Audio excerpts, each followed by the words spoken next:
Hello, everyone. Welcome to Achieving Success with Olivia Akin. I am your host, Olivia Akin. Each week, we will discuss the roadmap of achieving your personal and professional success. We give you real-life stories on growing personally and professionally to achieve your life and career goals with the help of some top-notch guests. Today, we are speaking with Taylor Cook. Taylor Cook is a former professional hockey player. After retiring from playing professional hockey, she founded and is the owner of Tailored Minds Coaching.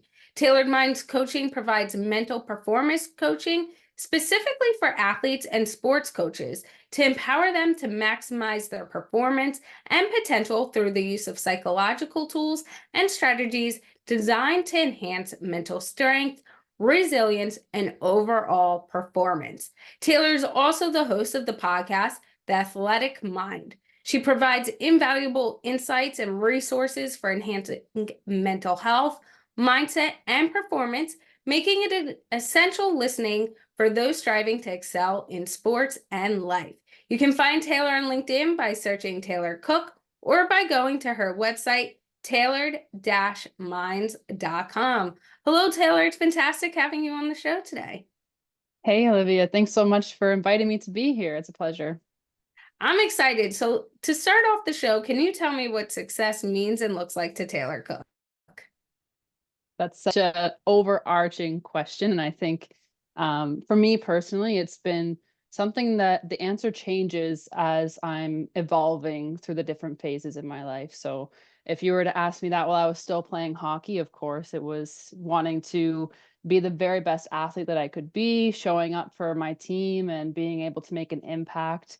And of course, having those big goals of bringing home the gold medals and those really fun moments.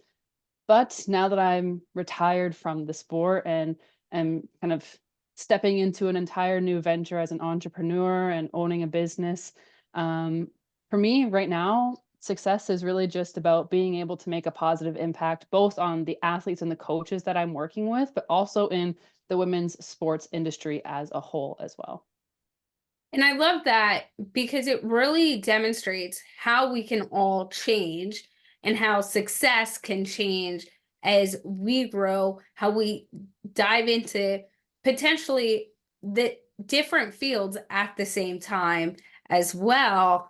And that's okay. That's one of the big things I always discuss is success should change as we grow and adapt. So I love your take on success. And I want to talk about your professional hockey career because I really do think playing hockey has shaped how you are as an entrepreneur and where your entrepreneurial journey has taken you. So let's kind of go back to the beginning a little bit and start there. So what initially drew you to hockey? And can you share your journey on getting started in the sport and eventually going pro? Yeah, I mean, if we start all the way from the beginning, I mean, that was, I guess like 27 years ago almost. So, um, my mom, she more than anything just wanted me to wear skates, truthfully speaking. My dad did used to play, but she was the one who chose and said, no, I'm going to put her on skates. We're going to get her in the game. So I started skating when I was really young. And then I started to play, I think 4 or 5 years old, and absolutely loved the game, loved just being on the ice. It eventually turned into like a home away from home, like it's like the safe place that I had to go to. Um, but yeah, I started really young, played first in Brantford where I was born and raised, and then got to a point where, I knew I wasn't going to be able to develop my career any further. And if truth be told, I really wasn't aware of just how many avenues there would be for me in the future because I was just, kind of in a shell at that point in time. Like I wasn't really aware of all of the possibilities. But anyway, I ended up moving and playing outside of Brantford. I played in Caledonia before going and playing junior in Stony Creek, which is a pretty well-renowned organization. If anybody knows of the Stony Creek Junior Sabres program, they push out a lot of really great talent. For example, Kristen O'Neill and Sarah Nurse, both of them came from that program. and are now playing in the Professional Women's Hockey League that just started up its inaugural season this year in North America. So I played there for a few seasons and ended up deciding against going to play in Division One, which is not really a decision a lot of athletes tend to make, just because it is so glamorized to go Division One. But I ended up choosing to go out east to New Brunswick, and I played for St. Thomas University in Fredericton for 5 seasons. So played my entire university career there whilst going to school and all of these other crazy things that I had on the go as well. Then after graduating, I wasn't really sure what I was going to do, to be truthfully honest. I had no idea. And then all of a sudden, I got this email that there was a team in Kazakhstan. At the time, I didn't even know where Kazakhstan was, but I just knew it wasn't anywhere near Canada. And they're looking for a goalie to sign like a 3-year contract because they're looking at being able to qualify for the upcoming Olympics.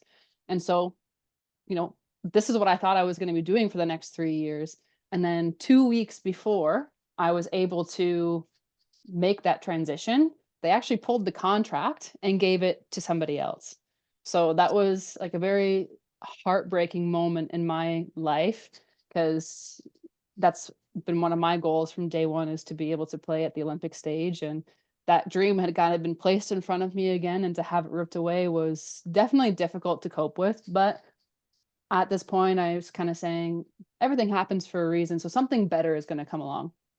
The very next day, I had an email from a team in Hungary that was looking for a goalie.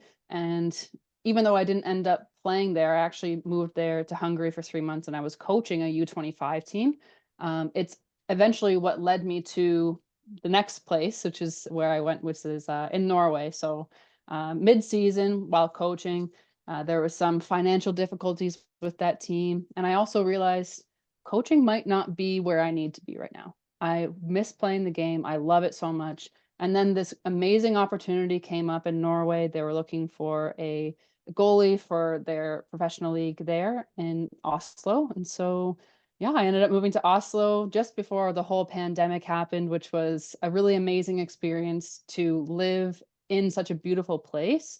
Then COVID happened. So I ended up moving back to Canada for about 5 months, and then ended up going back for a second season.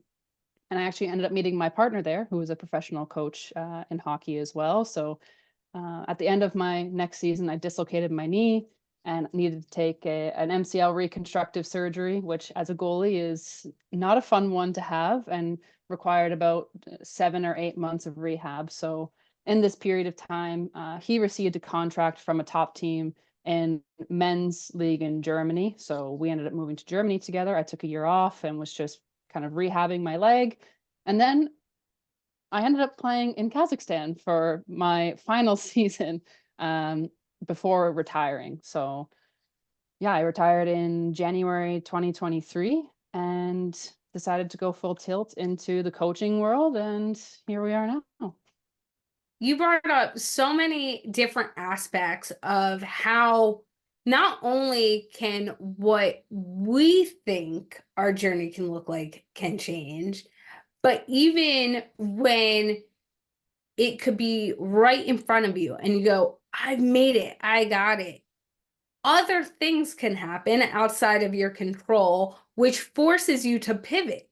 But in the light of pivoting, that light can be the brightest, even though it could be the scariest time and you don't know what's going on. What is this going to bring? It can bring such beauty and such empowerment in itself that gives you skills and resources to go, okay, I can do this. And if that situation happened, how can I handle the next? And so I think that is really important for all of us, no matter whether we're an athlete or not, to think about sometimes is during the layoffs, right? That has been happening since COVID so much. The amount of people I talk to is a continuous door of organizations doing layoffs, which is so sad to think about. But in the midst of a layoff, it gives you the opportunity to also do a check of what do I want to do? What do I want that next step to be? And what are those skills that I might really want to hone or really want to focus on? And for you, for example, it was like, when you were coaching, you go, this isn't where I want to be right now. Let me go back to playing. But there's also an aspect of something you brought up that is very interesting and playing into sports and how individuals who don't even play look at college sports, as well as athletes and the pressure that college sports can put on athletes, even when they're in high school, middle school, younger than that. So I want to touch on the fact that you said too, you decided to not go D1 and to go D2, which, as you said in your answer, can be very controversial at times because of that pressure that if you want to perform and take the next step after college or really get opportunities, you have to play D1 because that's where they're looking. So for you, what made you make the decision to go D2 instead of D1? And what would you tell people listening, whether it is an athlete or an individual looking at sports, of the positives of D2 or the mindset to have? Yeah, great question. Before I answer, I will just quickly clarify. So D1 and D3 are both in the US. However, I was in Canada, which is top league in Canada is U Sports. So I actually played U Sports. But that's kind of just like a technical thing, doesn't really matter too much. But anybody who might be listening is thinking about Canadian sports, there you go. U Sports is the place to go. But yeah, I mean, for me, I'm the type of person who, one, I kind of wear my heart on my sleeve. Like I really love to just like connect with people and really follow my heart rather than what's necessarily going on in my head, which there's a lot going on up there. I'll be honest. But yeah, it was the same in making the decision to go to school as it was in deciding to go to Norway, actually. So basically, at that time, I had some looks coming from Division 1 schools, and this team from New Brunswick, they had been this coach. He'd been persistent. He's been trying to get me to go for a couple years, and in my first year in junior, this is kind of where everything happened all at the same time. So, excuse me, sorry. This is where everything happened at the same time. So I went from being in an organization with like very low funding, not really much development in terms of strength conditioning coaches or goalie coaches, where like my position's very technical. So going into junior, my first season, it was like getting everything handed to me on a silver platter and saying, here you go, let's start to actually develop Taylor as an athlete. And I truly skyrocketed from there. Like my first season in junior was really big, and I was getting some looks from Division 1 schools, university, in Canada as well. But something was still kind of holding on at the very end of my second season because I wouldn't commit in my first season. I wanted to stay and play a second one. And I'd already graduated high school at this point. So I actually took 2 years off after I was done high school. I was working full time so I could pay to go to all of my hockey and stuff. And yeah, basically, it was a gut feeling. If I boil everything down, it was just like an intuitive gut decision.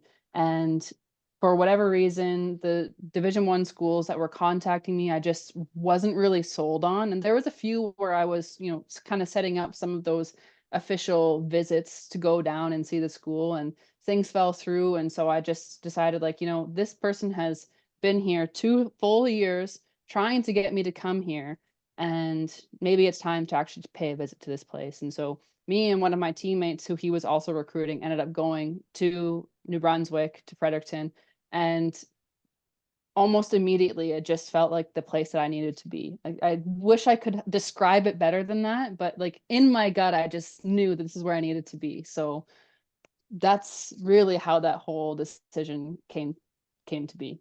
And it's something that resonates with me so much as well, because, when I was applying to colleges, I applied to multiple different colleges, gotten into all of them.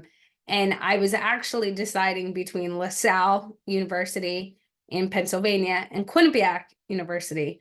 And I remember I toured both places. I'd gone in, talked to admissions, gotten money, and I was really sitting there trying to make this decision. And it was around the holiday times.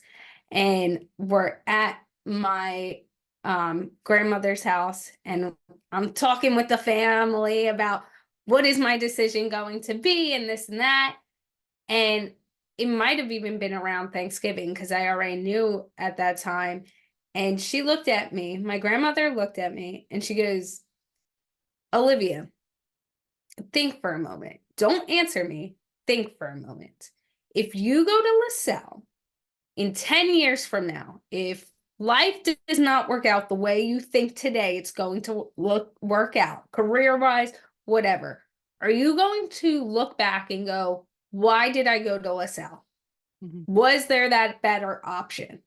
And she goes, now take a step back and do the same thing with Quinnipiac.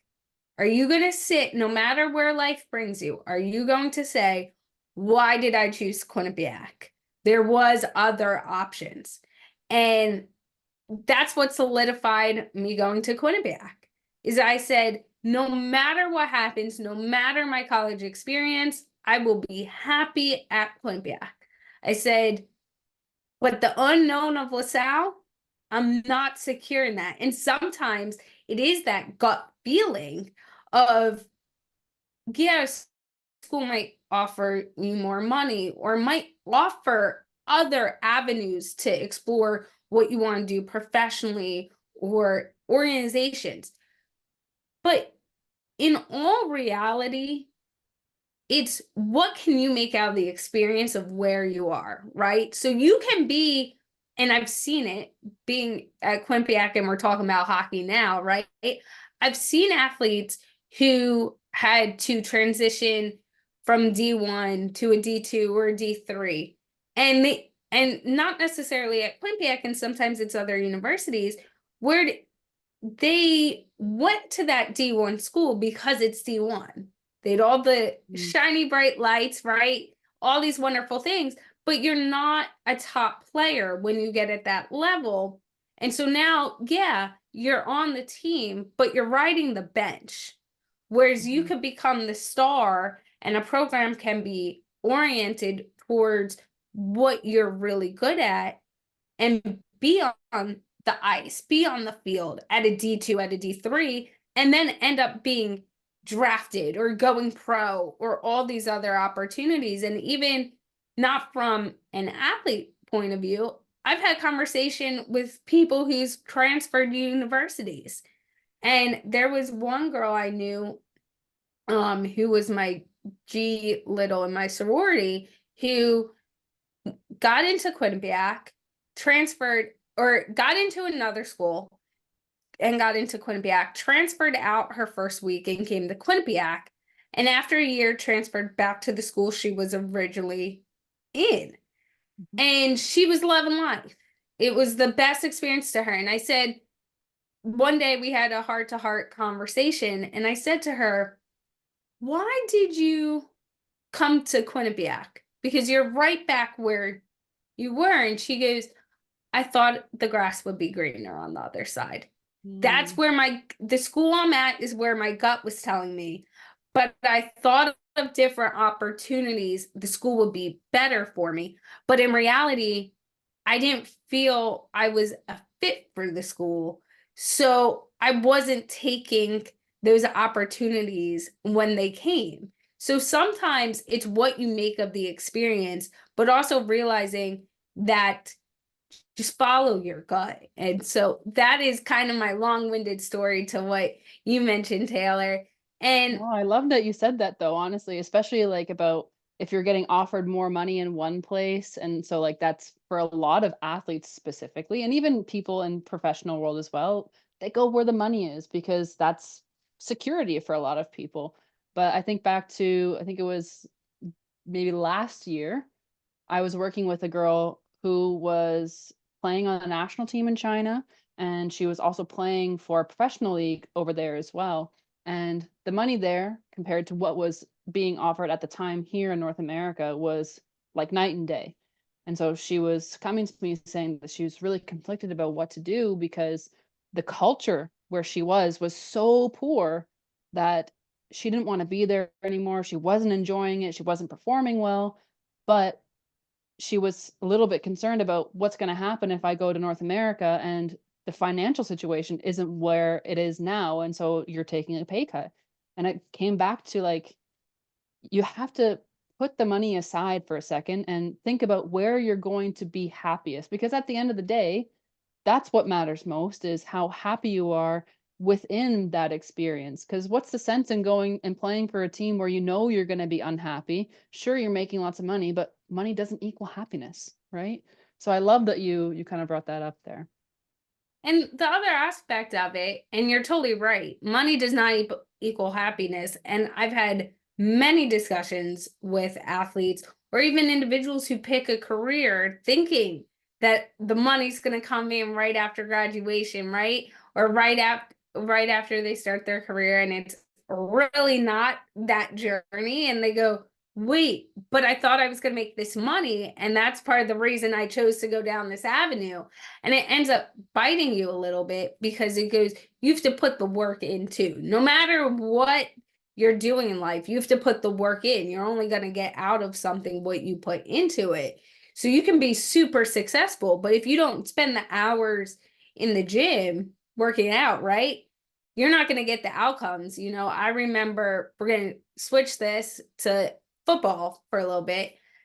In Philadelphia years ago, Carson Wentz was a big player for the Philadelphia Eagles, and he had gotten injured.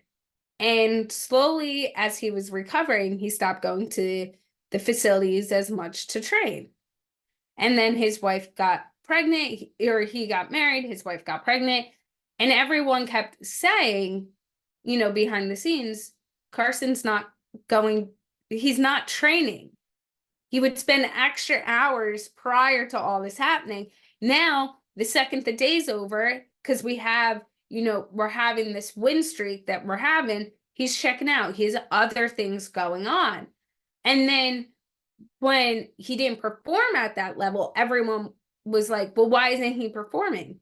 And I said, well, let's look at what he was doing before when he was performing, and now look at what he's doing now.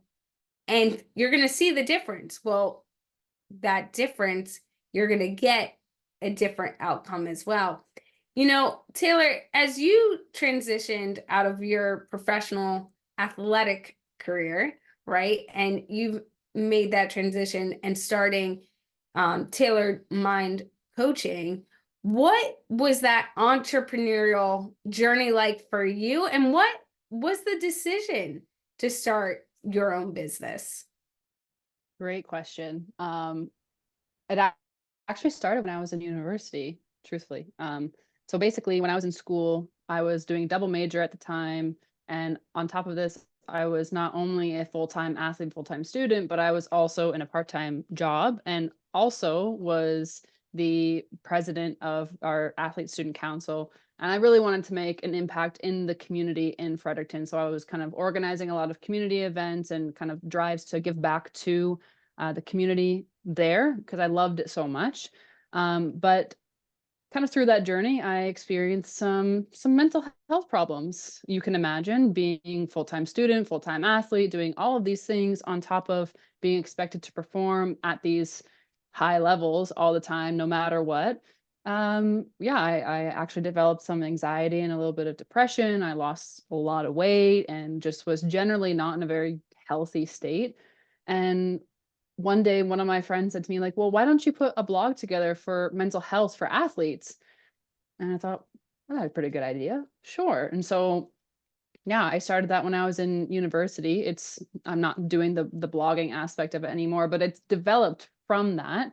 And so when I was in Norway, that's when I actually went through and started my mental performance coaching certification process. So in tandem with playing there, I was going through that certification because I got thinking about what is it that I actually want to do once I'm done? Because for goalies, especially for those who have a lot of knee or hip problems, your career trajectory is not as long as others, let's say.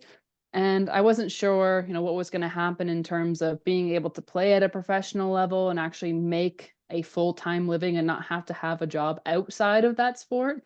Yeah, so that's really what kind of started it in university, continued on and kind of got back into it while I was in Norway, completed it in Norway, and then really got my hands into it once I was going through all of my rehab with my knee the year afterwards. And at the time, I was working with a company that's based in Toronto, but I was the only one from the team that was located in Europe with absolutely no resources to help me network or do anything really. And so we ended up splitting ways. And I loved coaching so much that I decided, no, I'm just going to do this on my own and try to figure it out as we go along. And I was a little bit concerned at first because I've never had my own business. I've absolutely no, well, I shouldn't say no contacts, but coming from North America, only then being in Europe for 4 years at that time and not necessarily in one place, be that good or a bad thing. I think I try to use it to my advantage either way. But my contact base was much more limited in Europe than it was in North America. So I wasn't really sure what to expect with launching this business. But yeah, I've learned it's best to just do it and adapt along the way, learn as much as you can. And I have a couple mentors that I'm working with to be able to help guide me and give me some advice and some insights and stuff like this. So yeah, here we are today and full-time coaching. Love it. Taylor, for you as a female athlete, you have really made it your mission to help elevate women professional sports and women sports in general. For you, what made you decide to take on such a powerhouse of a mission going, okay, how can I help elevate women who want to play other sports, whether it's resources or just bringing awareness to women's sports? And how are you doing that? Oof, that's an overloading question for sure. I mean, I think it always will come back to kind of my own experiences in sport. Like I said earlier, I had absolutely no idea just how many possibilities and opportunities that there are. Even at, 10 or 15 years ago, I had absolutely no idea that I could go and play Division 1 hockey in the US or that I could play in Canada. And then also seeing that there at that time were some very minor professional women's leagues going on. And then also seeing everything that was available overseas as well. Once I got to that stage, it made me kind of realize just how much opportunity there is, but nobody's really talking about those types of experiences or sharing anything to make it aware to those that are a little bit younger who do have aspirations of playing at whether that be a professional or a university or just an elite level, whether that be in hockey or in any other sport. And this year has just been so overwhelmingly amazing in all women's sports across the industry. We're seeing so much growth in terms of attendance and fans and also the revenue that's being generated too. And so, yeah, I mean, for me now, especially that I'm not playing anymore, I want to inspire that next generation of women and make it more accessible and make it easier to navigate. Because for me, of course, everything's always a little bit easier when you're thinking like 2020 hindsight. Had I known this when I was this age, it would be different. But being able to provide that experience and share some of those things with younger athletes to help them be a little bit more informed or to help them better manage their time or whatever that might be is really important to me because it's something I wish that I had when I was growing up and pursuing this whole dream of getting to where I am today. So now that it's more than just coaching, it's now going to be trying to put together a podcasting network dedicated solely to women's sports. It's both exciting and overwhelming and everything in between all at the same time. And yeah, like I said earlier, just getting started and meeting the right people who are going to be able to help you get to that end goal is kind of where we're at right now. And it's something too that demonstrates how when you're an entrepreneur, you can take something and go, okay, I want to start this. This is where my passion is. And like, I'm going to just figure it out. But it also demonstrates how really entrepreneurship works, right? You have an idea and you just have to take the step forward. If you don't take the step forward, you're going to be the same place you are today. You're going to be there tomorrow.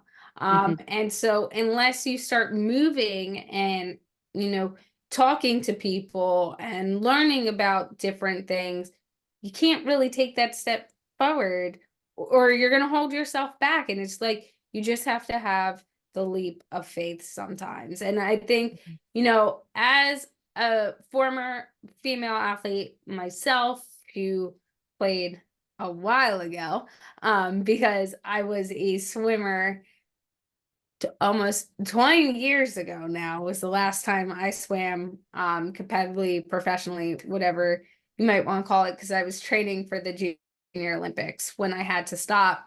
And then I went back and as I joke, like I'm like a fish in water sometimes. You can't fully get me out.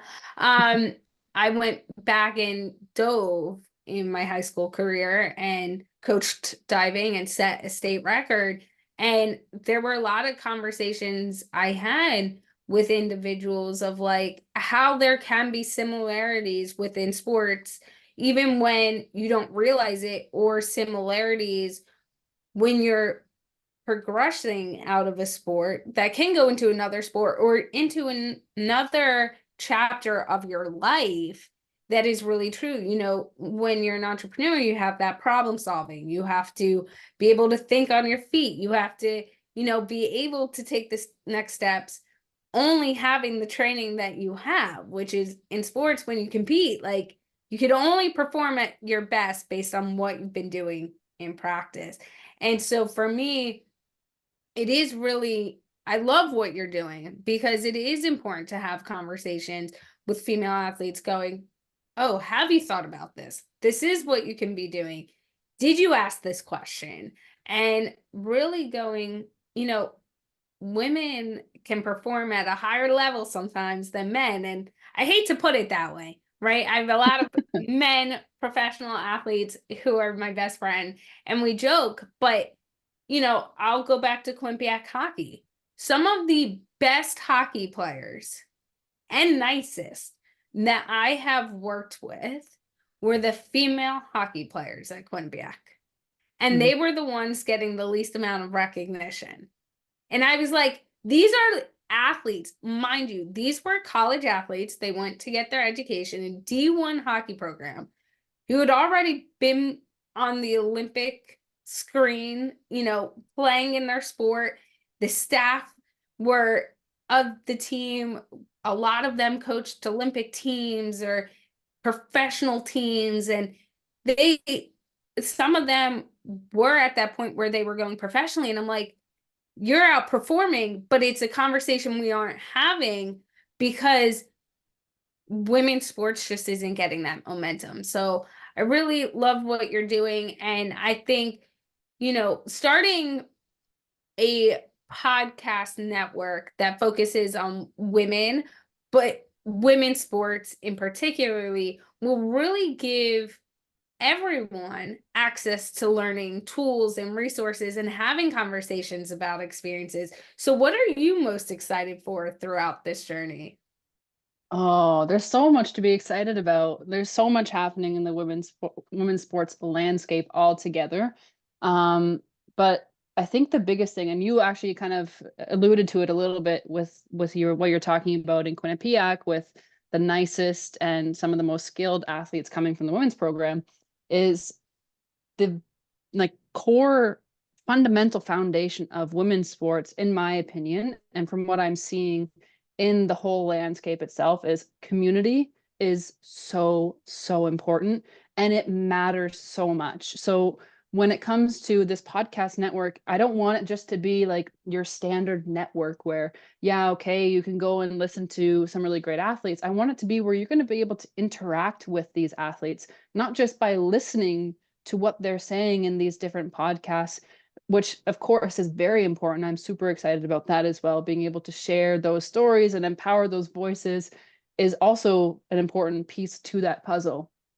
But I think the community aspect is something that a lot of people are missing, truthfully speaking. And being able to think about, okay, there's going to be young girls listening to you speak and share your story and your experiences. So for them to be able to come into a community platform where they can possibly connect with some of these athletes, that's pretty much unheard of at this point.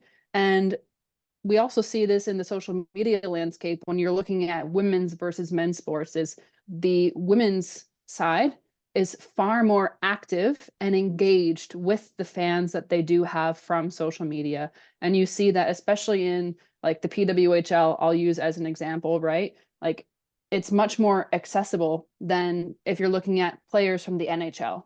And of course, you can argue, well, it's just starting up, it's not as big. They're maybe not as well known as some of their male counterparts, which, okay, fair point, for sure. But it's not going to stay that way for long.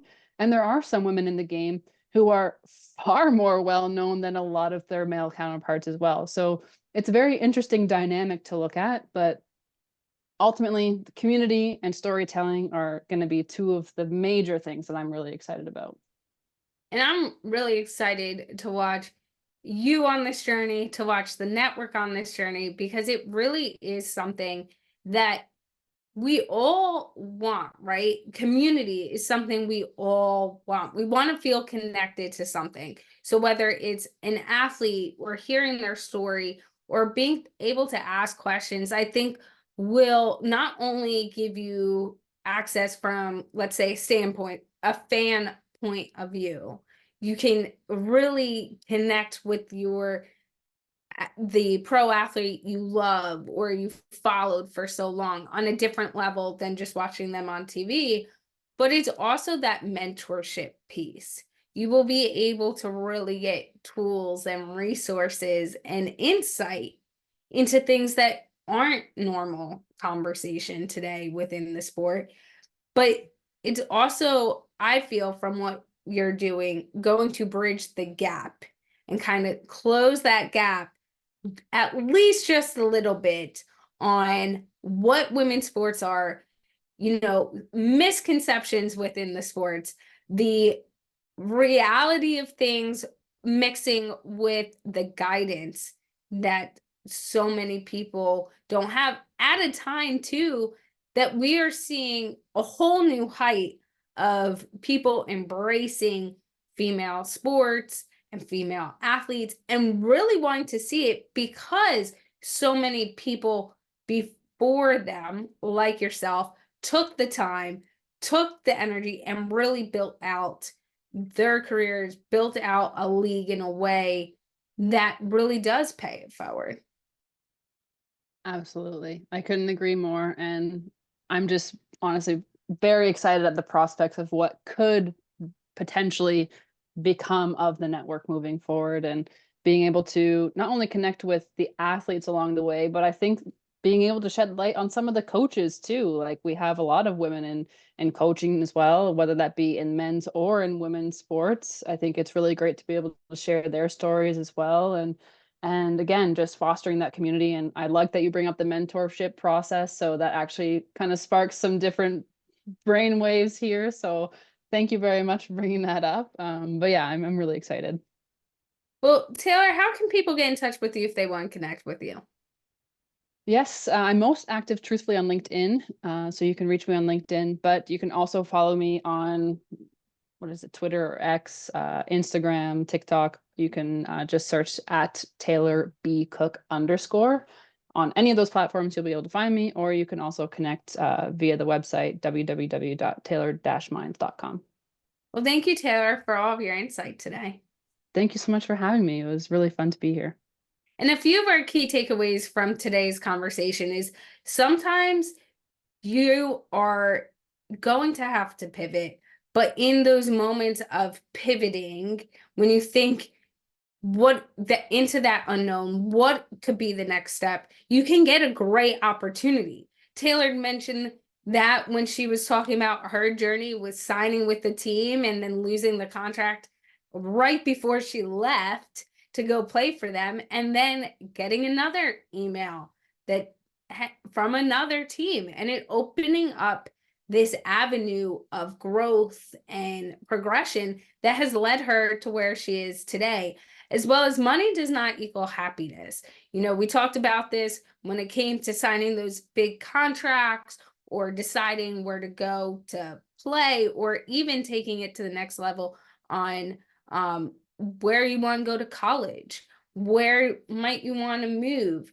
When money comes into play, sometimes it's easy to go, okay, this is where I want to go. But are you going to be truly happy doing what that brings? The amount of hours. Are you going to be happy within the organization? Really ask yourself, what do you have to give up to get that win when it comes to money? And is that going to equal happiness? Or do all the other things lower your happiness scale? And maybe taking a little less money will make you happy and feel more fulfilled. As well as when it comes to women's sports, really having the conversation of all of our stories, of really opening those doors and saying, this is what I learned from my experiences. These are the things I wish I knew, or asking the right questions. Like Taylor had mentioned, especially in women's sports, is all about the community and building each other up. So take the time. If you don't know something, ask it. This was a great episode with our top-notch guest, Taylor Cook. Thank you for listening and have a successful day.